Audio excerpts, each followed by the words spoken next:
Kevin here. Welcome to day 2 of my Freecycle computer trio more upgrades and stuff. I noticed that the BIOS error codes are actually the original IBM PS2 error codes, the 161 and 162. Well, at least they are close. For a clock battery error, it would be 161 and 163, I believe, but this 161 and 162. And I realized the reason why it's been glitching and stuff is that I've learned the hard way that it only seems to support up to 128 megabytes of RAM. Yeah, so I can't use this 64 megabytes, but hey, at least it's okay enough to run Windows 98. I'm not gonna run Windows 2000 unlike the UX Shredder, which is also a Pentium 3. Hello YouTube, okay, I'm back, and I just wanted to show you. I noticed that okay, here's the custom build. I haven't tested this, but it looks like it has DDR1 RAM, and it seems to have support for SATA. But judging by the fact that there is only DDR1 RAM in here, there's what looks like a there's what looks like a Socket 775 processor, judging by the style of the stock heatsink. Now, this could also probably be a late Pentium 4, but I'm not really sure. The power supply is actually mounted at the front, and there's an extension cord that runs it to the back. So what I want to do is to transfer the contents of these. So basically, swap cases and swap some parts as well. I'm also gonna take some of the RAM from that Dell and stick it in here and see if it works. So yeah, but I'll need to vacuum it first because it's very dusty. So anyways, see you later. Actually, it turns out that I was actually right. The RAM on top here came from the Dell. This RAM here was inside this custom built PC. So I'm guessing it was probably running like not much applications on Windows XP,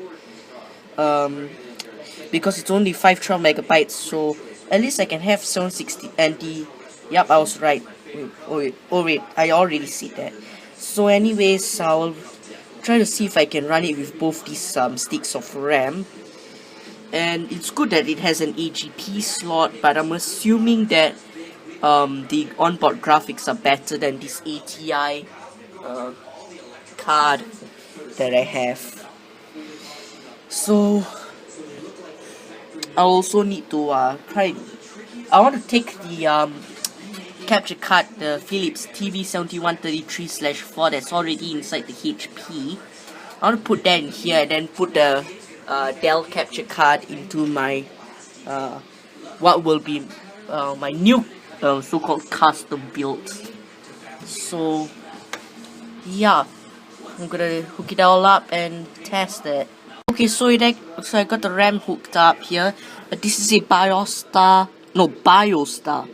P4M800-M7. So I'm guessing this is a late Pentium 4 that's installed, because it says P4 for Pentium 4. This is apparently what's the Wi-Fi card that was inside. I need to buy a new antenna for this.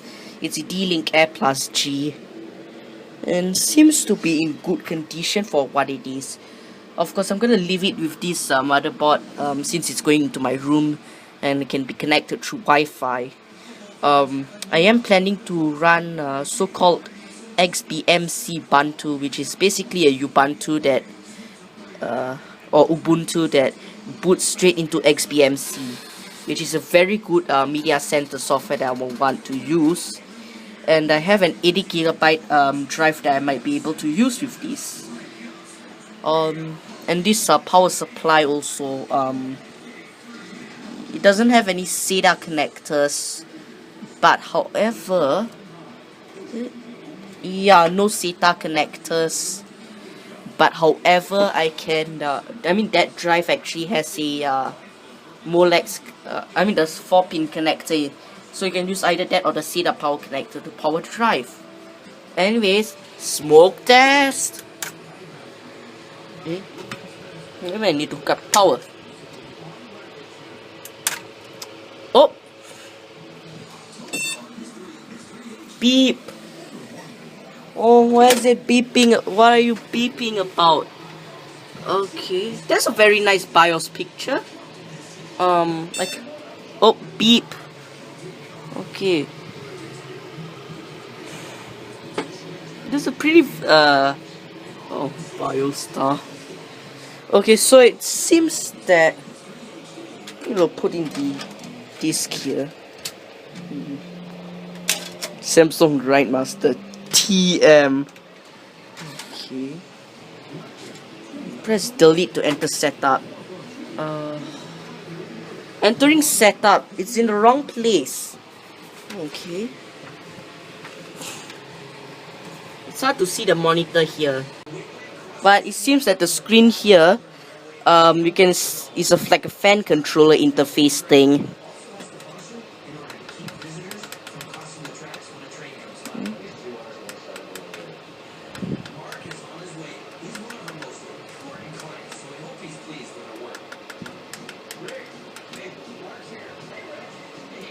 I see. So this display here is kind of like a thermostat for the fans that are in here. I don't know what interface it connects through.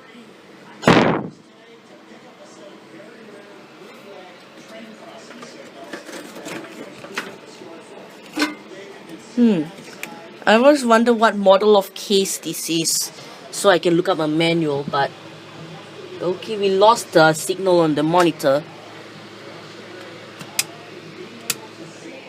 Reset. Oh, beep. Press delete. Yeah, I'll need to see what I can do with this. Oh my gosh, what is this? Oh, what? Seems to have forgotten its BIOS settings. Video on board. TSST Corp. I'm not really sure about that, but I'll really need to. I need to find a manual for this case so I know how to work this thermostat thing. Because if this works, then maybe I don't know if I can use this and use either this or speed fan at this. So if I like change the settings in speed fan, it will reflect on the screen here. I don't think that works, but I'm definitely using this case for my HP.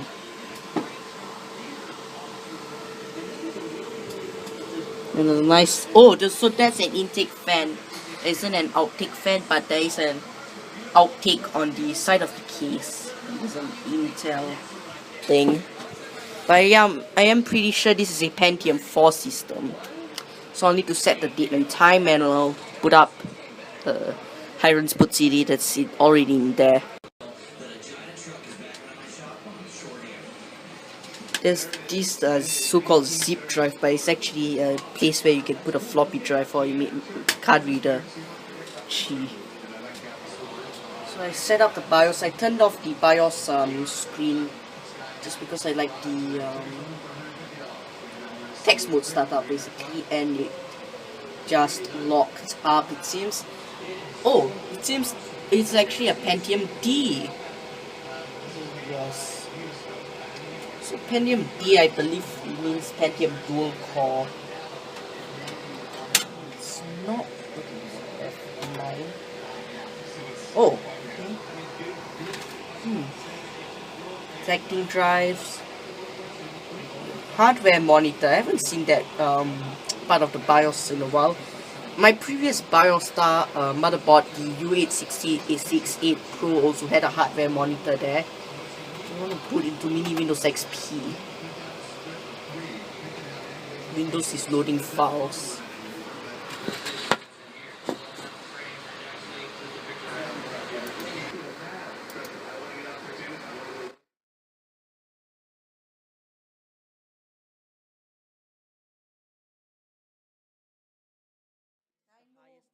Go. We have Internet Explorer, which is actually Opera. I should connect the Ethernet cable. It actually did manage to start Opera this time. I'm not sure what version this is, but Windows PE network config. There it is. It actually does see the network adapter, but it doesn't seem to actually work. Just stuck at released, and it just crashed. Well, so you can't get online with this, but hey, at least it works. HBCD menu programs. Good, I could have clicked the corner, but whatever.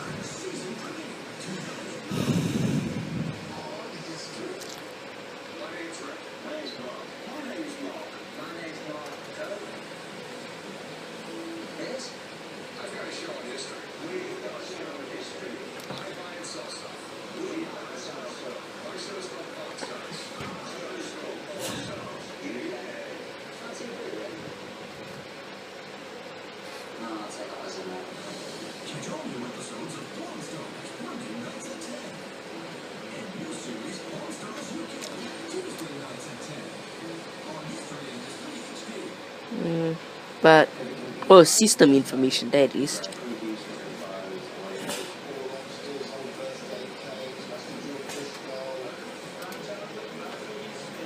This is the last free version of system information for Windows. It's pretty old, but hey, it's the last free version that's available.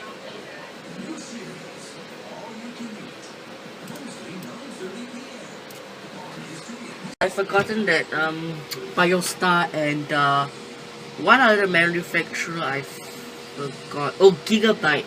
Yeah, BioStar and Gigabyte seems to like to do the chipset naming things. So it actually uses the P4M800CE chipset with a Pentium D that's a socket sound only 1.5 gigahertz.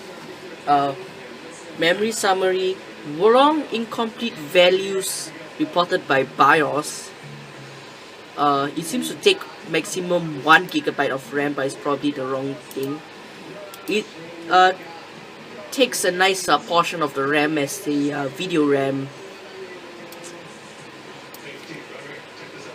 There's BIOS here. Phoenix BIOS. Yeah. Pentium D, Smithfield. And it seems to be 64-bit compatible, but usually with these early 64-bit computers, there are no 64-bit drivers available for them.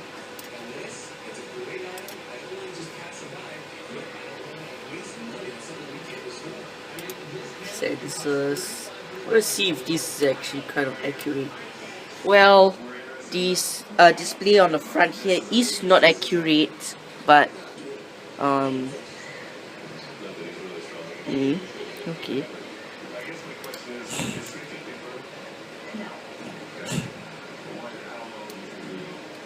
It thinks it's a virtual machine. PCI. Oh, but that is probably caused by the boot CD.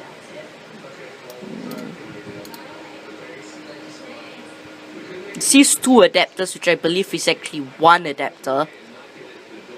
Video. DirectX 8.0, but that's probably what's already installed. No audio support.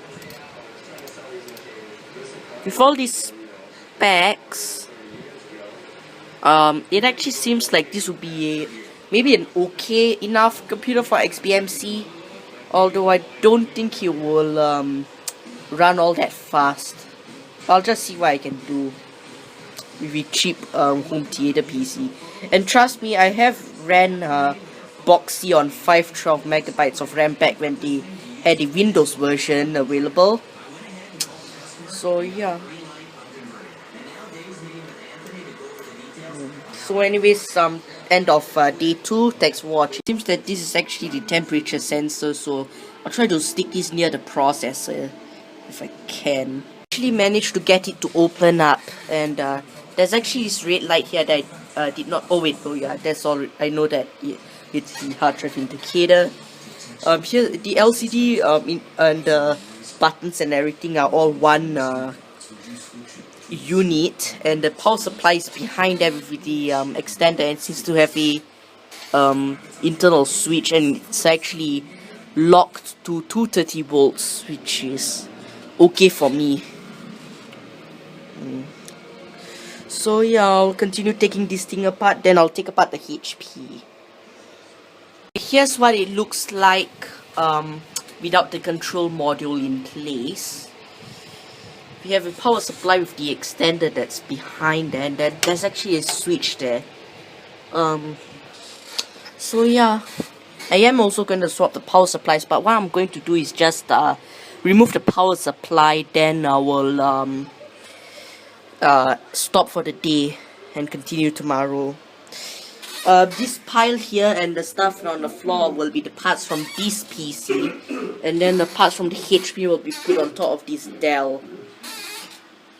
The parts, most of the parts already. Only thing we are left with is the case, stuff that's already in the case, and pretty much the only thing we are left with is the motherboard and whatever is connected to it. So the Pentium D custom build has finally been completely disassembled. It seems that when the case was new, it came with this kind of standoffs here. You can move around. The board is a micro ATX, but this is the size for the full size ATX, but never mind, it gives me more space to work with. And forgot to tell you that the face plate here, there's actually like a hole below, so you can stick your hand in it and just rip it open. But no, you actually, there are holes here with that you could squeeze with the needle nose pliers and it will open. So yeah, tomorrow I will the next day I will disassemble the HP, which has more parts in it, and start the process. So anyways, this is Kevin signing off.